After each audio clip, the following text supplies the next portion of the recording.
niente, io allora le torno a chiedere nome e cognome per il video. Il nome e cognome è sempre quello.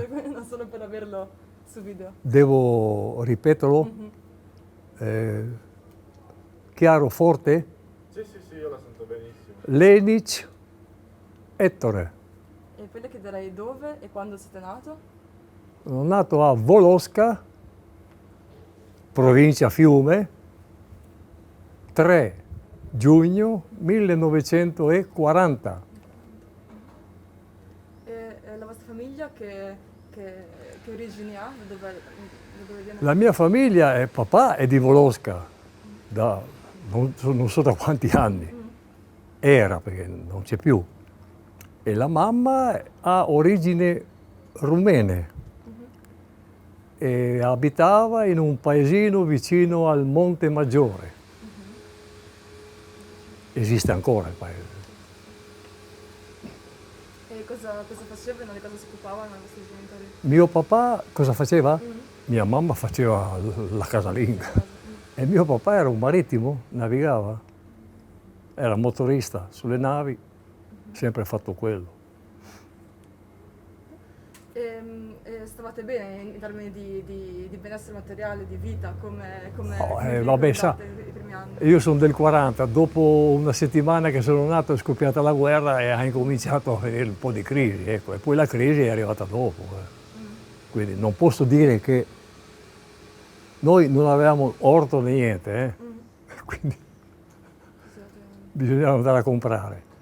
Il papà aveva perso anche, non si navigava più come prima, in tempo di guerra le navi erano militari soltanto e quindi abbiamo fatto un po' di crisi. Se posso continuare, perché uno si chiede sempre ma come mai siete andati via? Allora ve lo dico subito, parlo per mio papà, perché mio papà voleva andare a emigrare, perché dice l'Europa non si sapeva ancora, l'Europa è molto pericolosa. È scoppiata una guerra, magari fra 10 anni ne scoppia un'altra. Stati Uniti. Lui conosceva abbastanza gli Stati Uniti, perché con la nave, però siamo arrivati a Torino, perché non avevamo mezzi propri, ci hanno messo nel campo profughi. Lui è andato a navigare e noi siamo rimasti là e non è mai riuscito a ottemperare a quello che aveva come idea. No? Come mai in termini di come mai non siete riusciti ad andare in America alla fine per... Gli americani mica accettavano. No. Guarda, il problema credo che fosse anche... Dovevi avere anche qualche raccomandazione, perché noi venivamo da uno stato che loro consideravano comunista. Ah beh, certo, sì. Il mio cognome, per un inglese, è un cognome slavo. All'epoca c'erano i partigiani, niente, si è perso così. E poi siamo rimasti qua.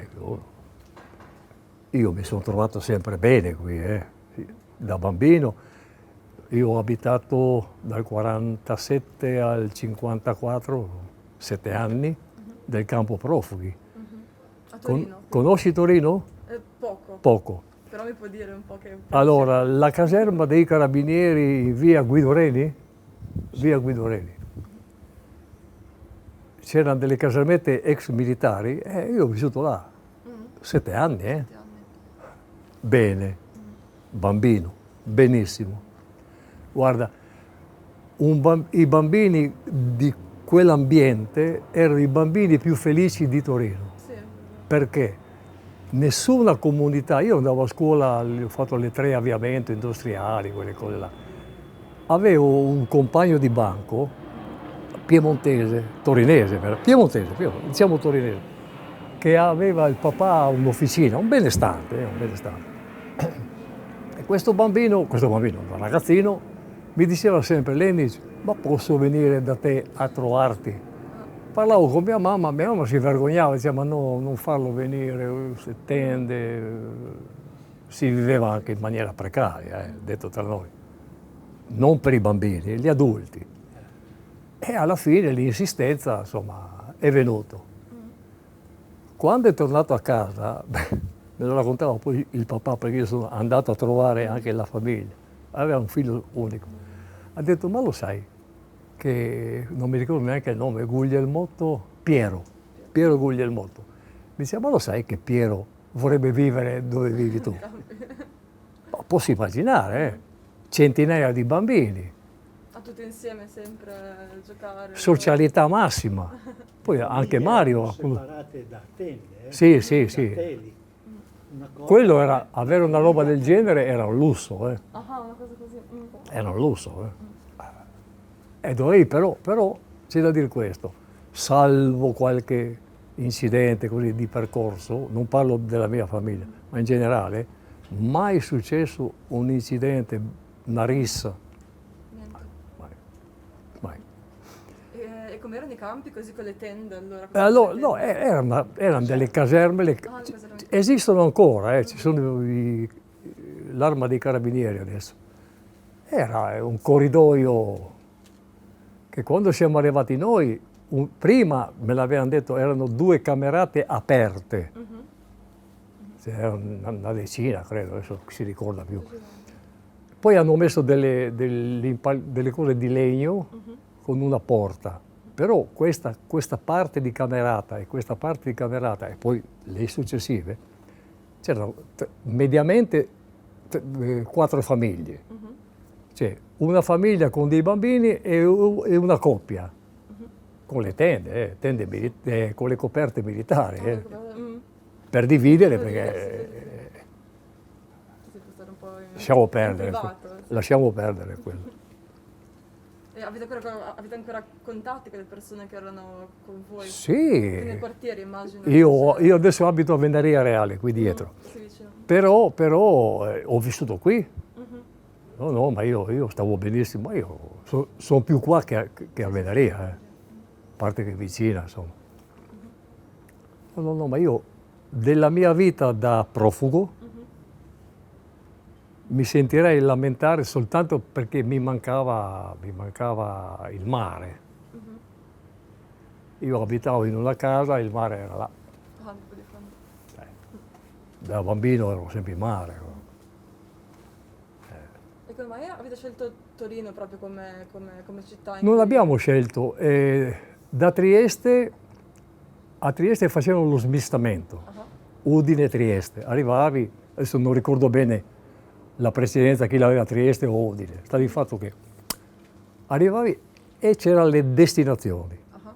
110 campi, Ecco, 110 campi. Italia, in tutta l'Italia. Sì. in tutte le zone, Piemonte. Lombardia, Normalmente erano tutte ex Sicilia. caserme militari, normalmente. Però in quel periodo lì c'erano 110 circa. Sì, adesso, E da Udine ecco, Udine c'era lo smistamento.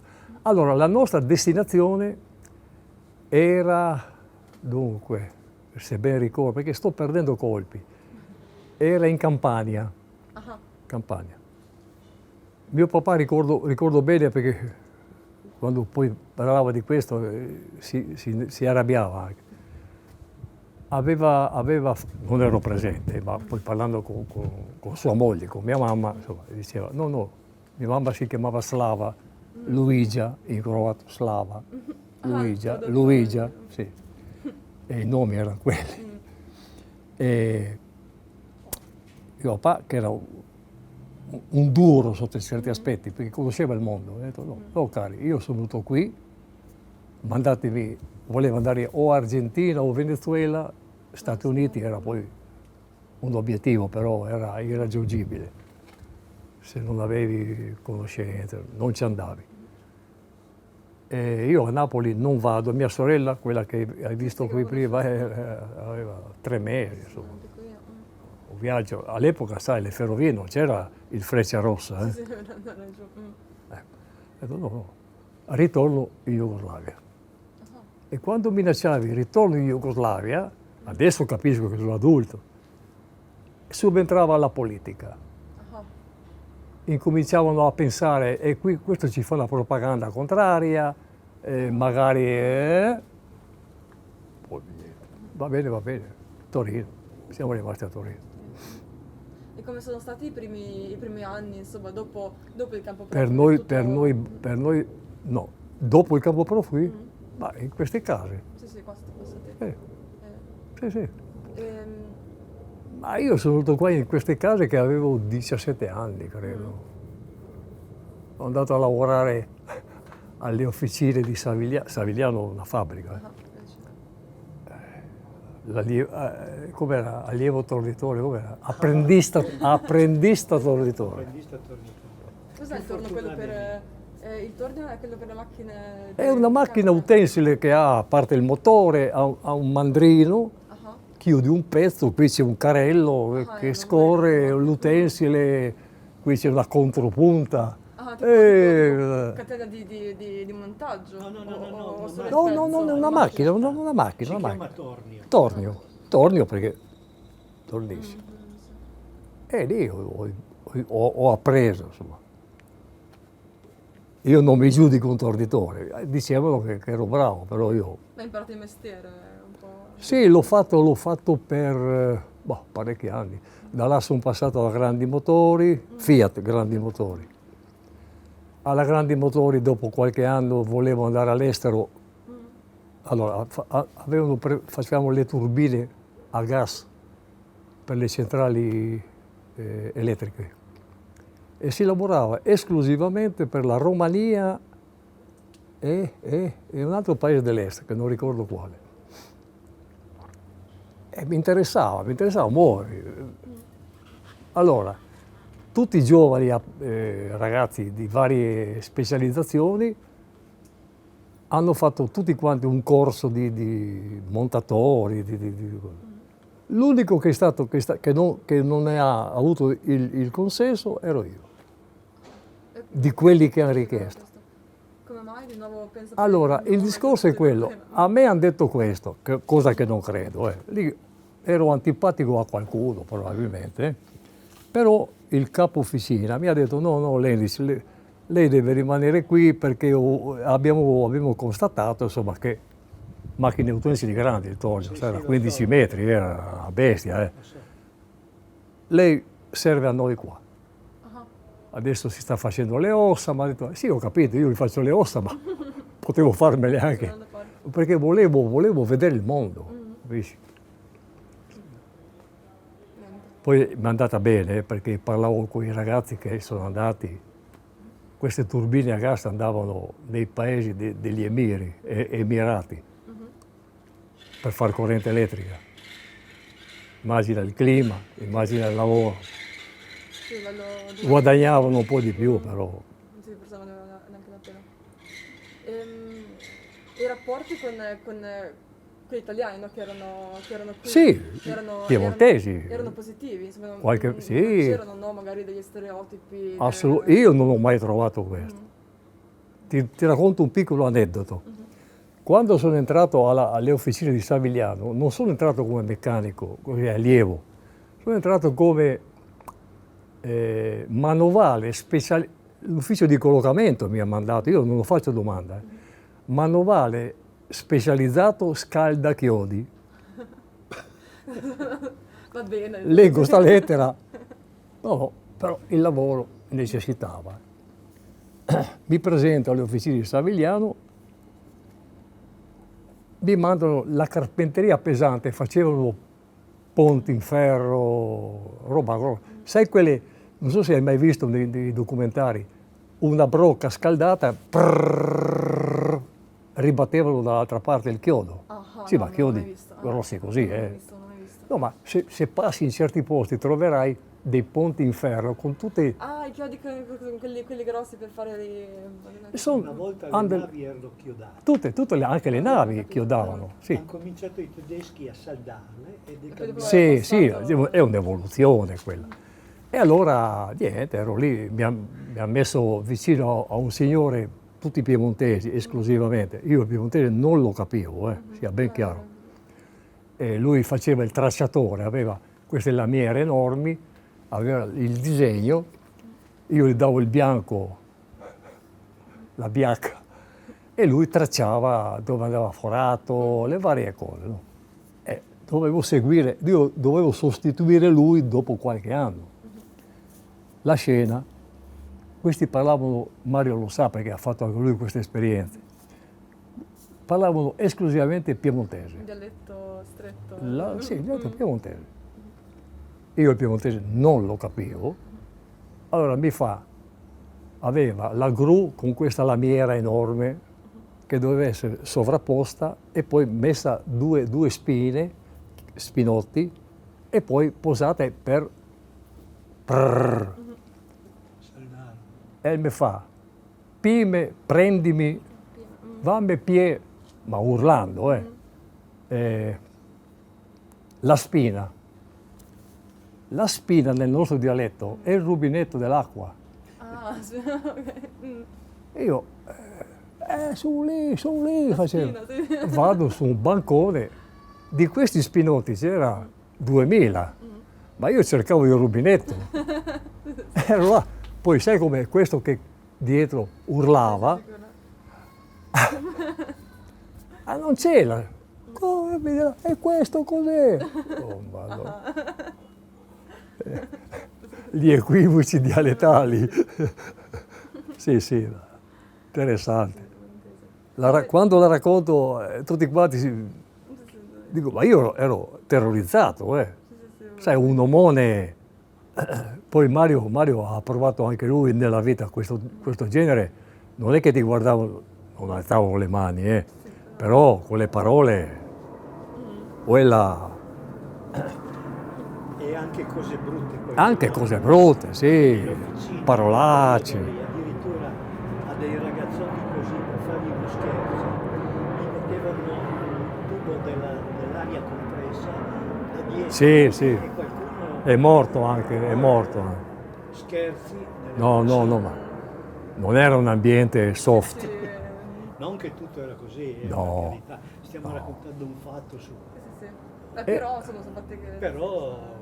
E poi in questo reparto era grande, non c'era il pavimento per i rumori, proprio perché cadesse una lamiera, c'era la terra praticamente. Ah, interrotto. La terra, sì. E andavo a fare un giro con un signore, un piemontese, che faceva questo lavoro, non questo che ti dicevo, un altro. Diceva, vieni con me. E avevo fatto un giro in questa fabbrica, adesso è un grande magazzino, no? Ti sa del Corso Mortara, no? Corso Mortara, cioè, Sì, quel che doveva buttare giù. No, è rimasto. Supermercati, sì, centro sì, commerciale, sì. Centro commerciale. Centro Quello. commerciale. Sì, quello vecchio, quello là dentro lavoravo. E non so che bugia ti stavo raccontando, guarda. Che Sì. con un signore sempre di Piemontese. Vieni con me, andiamo a fare un giro, entriamo nel reparto meccanica. Mi sembrava una clinica rispetto a quello. Madonna. Rumori, ma le macchine utensili, addirittura mi sembrava che il muro fosse dipinto di bianco, era più chiaro. Ecco. E a quel punto mi è scattata basta. Vado dal superiore, capo reparto, ma erano grezzi, molto. E dico, senta, io vorrei cambiare reparto. Che cosa vuoi fare? Voglio cambiare reparto, se è possibile, se no me ne vado, torno a casa. E io dove vorresti andare? In meccanica. Non si può. Insomma, mi ha fatto storie. Poi si poteva. Difatti l'ho fatto. Parlo con Mario perché anche lui ha avuto queste peripezie. Ti sa che tornio avevo come apprendista? Un Zust Intra, quelli con la cinghia. Sì. Col motore e la cinghia. Certo. Cos'erano più duri da manovrare? Più No, Era roba vecchia. archeologia superata, sì. Le prime officine erano officine con un motore elettrico. Un motore grande. Che un aveva Le cinghie. un asse lunghissimo Sì. e ogni tanto c'era una di queste volte. Pulegge, una quelle. puleggia Sì. che andava sopra e una azionava una macchina, Sì. un'altra azionava un'altra. Cioè, con quel tutto motore con girava quello. Cinghie, guarda, e cinghie. erano tutte con per avere velocità diverse con tre Sì, diametri sì. da una parte, Sì. il contrario dall'altra, di Sì. qua era il massimo della velocità, di qua è il minimo. Unico. E basta. E per cambiare velocità dovevi abbassare sto motore, perché c'era un motore, tirare la cinghia, alzarlo di nuovo e ripartire. Guarda, avventure, avventure. Ma io da vecchio ti dico, non lo rifarei, ma mi sono trovato, ho appreso molte cose, devo dire la verità, nei rapporti umani, intendo. Poi meccanica magari lasciamo forse a desiderare, non lo so. E niente, poi da là le solite cose, chiedi l'aumento quando sei già a una certa età, prima di andare al militare, sì. Ho chiesto un aumento, se era possibile, mi ha detto di no e mi sono licenziato. Ma Torino a quei tempi immagino che fosse magari più semplice, magari trovare un lavoro diverso. Sì, ci sì. fossero delle Mi sono possibilità, licenziato cioè. dopo il militare, devo essere onesto, non subito, però già mi è entrata nel cranio. Quando rientro, perché dove lavoravamo, nelle officine meccaniche, Mario non l'ha fatto, ma noi sì, la officina di Savigliano, ci mandavano tutti in marina, Ah, militari. militari in marina, sì. Il militare dove l'ha fatto? Io? In marina, In marina, ma imbarcato, sì, sì. Dopo ho fatto un corso, facevo l'ecogoniometrista, quelli che cacciano i sommergibili. Ah, Teoricamente, l'ho fatto teoricamente. Sì, quelli ping, ping, sulle corvette ero in Sicilia. Ma è interessante anche quella vita, dura però. Dura, sì, ma interessante. Dura. Ma guarda che la durezza noi l'avevamo purtroppo da piccoli. Vabbè, immagino per quell'esperienza, certo. Perché quando sei buttato in mezzo alla strada, nel senso la famiglia c'era sempre, però tu ti sentivi sempre un estraneo, comunque, e ti dovevi arrangiare. E da militare, io ho visto ragazzi militari che piangevano. Sì, sì, beh, non è facile. Da Capisci? soli, lontani, magari è... Sì, con la mamma, sai, non che io fossi un duro, tutt'altro. E però magari appunto l'esperienza magari è un po'... È diversa, c'era un retro abbastanza impegnativo. Sì. Ma io devo dire la verità, mi sono trovato tutto sommato bene. E mi dica un po' del suo rapporto adesso insomma, con quella che è la Croazia, torna spesso, va in Torno vacanza tutti gli spesso. anni. Torno spesso, sono tutti gli anni là. Ma io ho parenti ancora, Alla famiglia, famiglia, cugini, lontana. cugini. Ormai mio papà e lo zio sono morti. Mio papà era qua, suo fratello, mio zio, era là, però è morto. Sono morti gli anziani. Io ho un cugino, io ho 80, sono del 40, 82? 81. 81. 2021. Siamo al 2001. Matematica E lui, ma io, guarda, non lo faccio per vezzo, No, Teresa. E lui ha 2 anni più vecchio di me, sì. Abita a Volosca, si affaccia sul balcone, ha il molo sotto e il mare, non male. ha un figlio ingegnere a Rijeka, so che installa, professore universitario. È molto in gamba sto ragazzo, ha una bellissima barca a vela, bella. Mi ha fatto fare qualche giro, Mario lo sa perché lui è un velista. Cristian, facciamo cambio. Tornerebbe a vivere là, magari se Ma potesse. sai, tornerei, la lingua non la conosco bene, io parlicchio così, tornerei tranquillamente dove c'è il mare, dico sinceramente. Il mare le manca, diciamo, Manca il più di mare, tutto. mi è sempre mancato il mare. Il po' non è la stessa cosa. Anche perché, cosa vuoi, mio papà era marittimo, mio nonno da parte della mamma ha sempre navigato, bada bene, non era il comandante. Mio nonno aveva una storia Non so se avete mai sentito parlare di un naufragio alle Azzorre, 1890 e rotti. Ho fatto un documentario anche. Wow. Sì, una nave passeggeri, Slavonia. Era una compagnia ungherese, perché Fiume era ungherese. Ungherese, sì. Se mi sente Andor. Com'è? Era ungherese Si Fiume. sente Andor.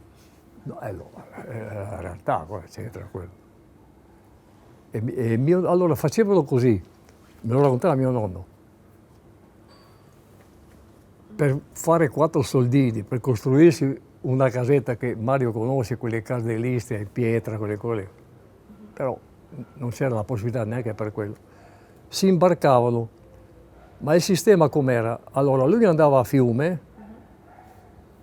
queste navi erano compagnie ungheresi, comandate da comandanti ufficiali inglesi, passeggiava sotto la nave e immancabilmente arrivava un ufficiale e diceva cerchi l'imbarco senza documenti, Sì, solo per... cioè documenti li avevi. Il viaggio era Fiume, Stati Uniti, New York, perché il sogno di fare $4 era a New York. Si sbarcavano clandestini, vivevano nelle topaie, risparmiavano ogni dollaro. La vita era quella, sai, per i poveri. Poi per ritornare, cosa facevano? Stesso giro a New York con queste navi ungheresi di lusso. Passeggiare. Allora, se un gruppo si era sbarcato, bisognava imbarcare un altro gruppo per tornare indietro, perché bisognava buttare carbone nella caldaia, capisci? Gente che non ha mai visto. E io ho un cucchiaio a casa con le sue sigle che mi ha lasciato in ricordo. Hanno fatto un naufragio sulle Azzorre e ho visto un documentario, tra l'altro, io, in televisione. Allora, tipo schettino. Questa nave passeggeri, la prima classe era... Ha chiesto la prima classe al comandante se si può avvicinare di notte a quest'isola per vedere qualcosa, non c'è la grande illuminazione. Il comandante ha accettato, sono andati sugli scogli. Era un disastro. Poi niente. Poi il nonno non è più andato. Mio nonno ha fatto il militare austriaco, lo sai, in marina. Dove nella... Marina? Non ha mai navigato da militare, era anziano rispetto ai giovani. Era a Pola, la base di Pula, lo conosco. Lui è nato vicino a Pola. Quindi. Ha tutta una storia, insomma, così di legame con il mare, no? Allora, anche da parte della famiglia. Tutti noi. A me manca il mare, ancora adesso. Sono nato sul mare, io sono nato sul mare, abitavo in una casa, la distanza dal mare era da quelle tegole a questo muro. No, ti racconto, è lì. Non è più mia, era una casa vecchia, vada bene, non ero un signore. Però adesso hanno fatto una casa che...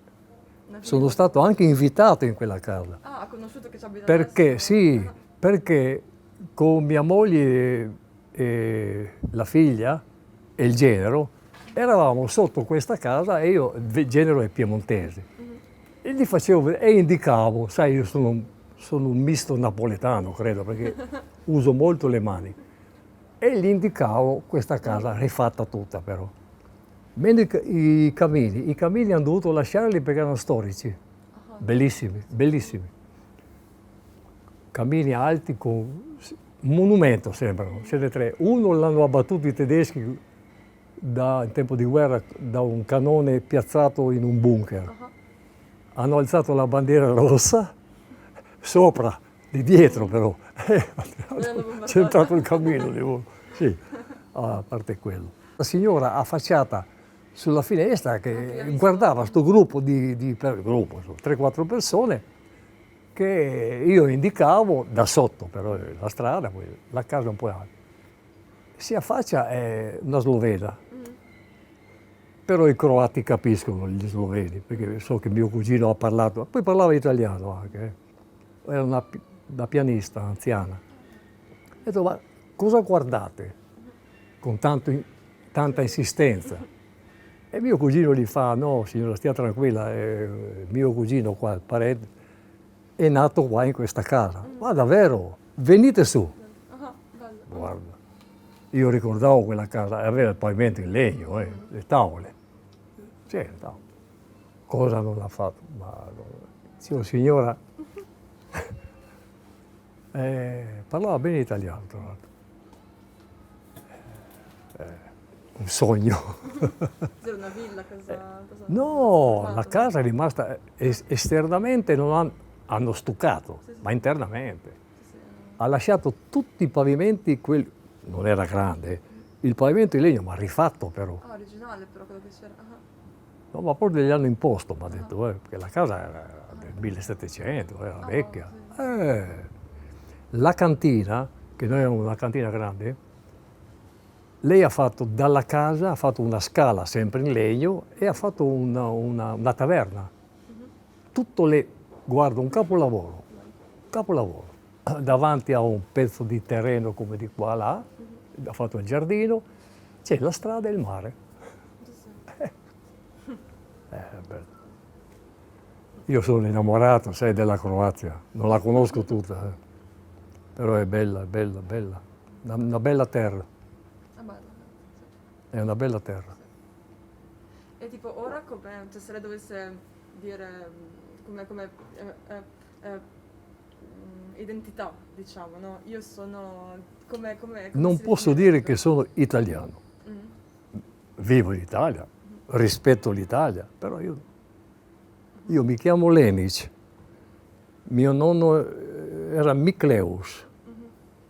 Di italiano abbiamo poco, però con tutto rispetto, con tutto rispetto.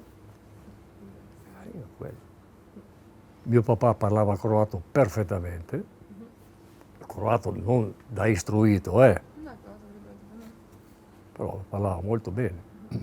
Le avevo chiesto cosa a scuola, che lingua parlavate, che lingua studiavate? Ma io ho incominciato la prima elementare croato, però dopo 3 mesi siamo venuti in Italia. Mi è dispiaciuto un po', ma sono trovato bene anche qua. E qui abbiamo fatto, io, la mia famiglia, 7 anni in campo profughi. Volevo anche chiederle un po' come Dimmi. La storia del circolo, del quartiere. Del circolo questo? Come ha funzionato anche queste case, no, che sono Queste case le hanno costruite per i profughi, per i profughi. E anche qui ci sarebbe un discorso lungo, perché non si può, c'erano famiglie che avevano 4 figli, bambini, non si possono fare case di camera e cucina. Sì, lo sarebbe Siamo sono discorsi, guarda, che poi subentra anche la religione in mezzo, il prete. Quindi io... Ma queste case sono fatte con la regione, con la città? No, lo Stato, però non mi chiedere come, perché lo Stato. Però hanno fatto camera e cucina, insomma. Sì, proprio per fare... Ma un nucleo familiare con 2 bambini, dove li metti a dormire? Sì, hanno peccato, perché poi queste case le hanno fatte in mezzo al nulla, Qui non c'era niente. Mi raccontava ieri il vostro... C'era niente, Sì, che diceva che non c'era nulla, solo C'era niente. Mia moglie... Per pulirsi le scarpe prima di salire. Sì, c'erano i ferri, sì. Ma all'epoca molte case avevano quei ferri, perché fango... No, ma non solo queste, anche altre. Sì. Quando erano vicino ai campi. Ai campi, sì. Ma no, ma per carità, guarda che non è un lamento il mio, constatazioni. No, ma ha ragione, sono per le famiglie. E chi non ha a parer sempre mio, personale. Tanti anni fa, quando hanno fatto queste case, del 56 credo, dopo un anno è arrivata una commissione a Roma, non so chi fossero, e c'era il rappresentante nazionale, non so se era nazionale, un certo avvocato Alajcevic, Zaratini, Spliciani o Zadar, boh, non dico, ma Zadar, credo Zaratini, che era presidente anche dell'Associazione Nazionale Venezia Giulia, Dalmazia, appena sorta. Combinazione, fanno un giro nelle case, poi c'erano dei funzionari di Roma, e combinazione arrivano a casa mia. Mio papà non c'era, navigava. Ero un ragazzotto, del 56, 16 anni. 55, non ricordo più. E guardano e mia mamma, povera donna, dice sì, non ci lamentiamo, però dice io ho 2 figli, maschio e femmina, dove li metto a dormire? Insieme, insomma, non sta bene. Una camera da letto. Signora, li fa questo presidente dell'Associazione Venezia Giulia Dalmazia. Signora, ho visto che avete anche la cantina. Metterò i figli in cantina? No, io voglio a dormire. Te lo giuro, guarda che non è no. Te lo giuro. Mia mamma si era arrabbiata una volta. Mi dice, ma scusi, ma non si poteva fare una camera in più? I romani stavano zitti. No, ma sai cos'è? Hanno mangiato, hanno preso. Come sai, i discorsi nostri. Non lo so, poi non voglio entrare nei meriti, per carità. Io attualmente abito a Venaria, mi trovo bene, abbiamo comprato casa. Va bene, andiamo verso diciamo i nostri tempi. Volevo chiederle qual è il suo rapporto col giorno del ricordo, 15 febbraio, se fate qualcosa, insomma, se è una cosa che... Io non organizzo nulla, io personalmente non organizzo nulla, però conosco gli organizzatori, Sì. si va, diciamo che io forse in chiesa vado poco, ma con questo nulla contro la religione, E magari quel giorno non vado perché c'è molta gente, compagnia bella. E poi al cimitero c'è una ricorrenza, insomma. Tra l'altro l'artista che ha fatto il monumento è morto, no?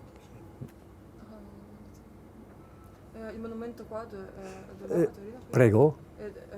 Dov'è? Il cimitero generale. Ah, ci siamo stati. Comunque, se è importante questo per capire anche per voi, sapere, abbiamo le fotografie già subito. Ecco, lui aveva fatto le Possiamo foto. vederle, per avere anche l'idea di questa cosa. È un bel ricordo perché è posato, c'è una composizione metallica con l'istria in metallo sempre, ed è posato insomma, su una grossa pietra che viene dall'Istria. Sì. E dov'è il monumento nel cimitero? Cimitero generale di Torino. Di Torino, che è quello più vecchio. Sì, il cimitero principale, poi dopo c'è quello di Mirafiori, ma quello è nuovo relativamente. Magari andiamo a visitare questi giorni, se abbiamo un po' di tempo, magari facciamo un giro anche a vederlo. Non ho sentito le ultime parole. Niente, che se abbiamo tempo magari possiamo fare un giro per andare a vedere il monumento, per Sì, visitare il cimitero, sarebbe bello. dovresti però spiegare, Dio santo. Ma abbiamo tanto telefoni, mappe. Sì, ma lo È trovate. facilissimo, se uno vuole andare a vedere quel monumento, è facilissimo. Basta entrare Non dalla porta principale, ecco. Non in quello principale. Ecco, esatto, non dalla In quello- principale. se ho la possibilità di fare un schemino velocissimo così, ecco. Questo capo. Sì. Sì, praticamente Questo se la è il principale è questo questa, è il sì, cimitero. viene da qua. No? Ecco. C'è una porta. Qui c'è l'ingresso principale. Non so la via, non ricordo qui mai la davanti, via. così, no?